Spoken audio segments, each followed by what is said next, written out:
मुलगाच हवा हा अट्टहास किती धोक्याचा ठरू शकतो हे पुण्यातल्या ससाणे नगरमध्ये दिसून आलं। मुलगा नसल्याच्या वैफल्यातनं एका महिलेनं आपल्या 5 वर्षाच्या पुतण्याची हत्या केली आहे। हडपसर पोलिसांनी या महिलेला त्वरित अटकही केलेली आहे।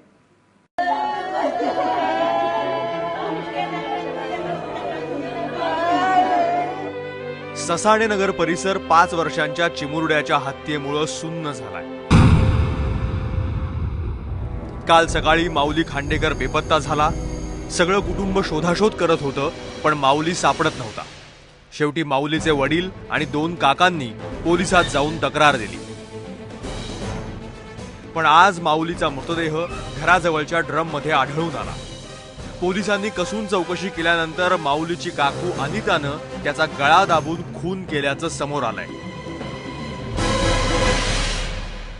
मोठा मुलगा हा राम, याला 3 मुली आहेत। 2 नंबरचा मुलगा श्याम, याला 2 मुली आहेत आणि या श्यामचीच पत्नी अनिता आहे। आणि 3रा मुलगा हा विनोद, याला 1 मुलगा आहे। तर ह्या 2 भावांना, रामला आणि श्यामला मुलीच आहेत आणि विनोदला मुलगा आहे। त्यामुळे घरामध्ये थोडे खटके उडत होते। तर याच्यातून हा ईर्षेतून हा प्रकार झालेला असावा असं आम्हाला वाटतंय। माऊलीचा खून करून त्याचा मृतदेह अनितानं घरातल्या कॉटखाली लपवला। घरातले लोक त्याच्या शोधासाठी बाहेर पडल्यानंतर माऊलीचा मृतदेह अनितानं पाण्याच्या ड्रममध्ये टाकून अपहरणाचा बनाव केला। आमची इच्छा अशी आहे का तिला जन्मठेप द्यायची, फाशीच तिला असं काय केलं, लेकरांनी काय केलं असतं। लेकरू बालवाडीत चाललेलं होतं, त्यांनी शीतभर अन्न पोटच खाल्लं नसन। मम्मी म्हणला असं, पप्पा म्हणला असं।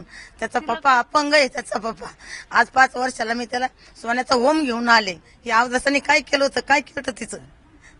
फालतू भांडण होतं का? काही फालतू भांडण असतं तिने मग तिच्या नवऱ्याला बोलायचं, जावा ना आणायचं। लहान लेकरांनी काय केलं होतं?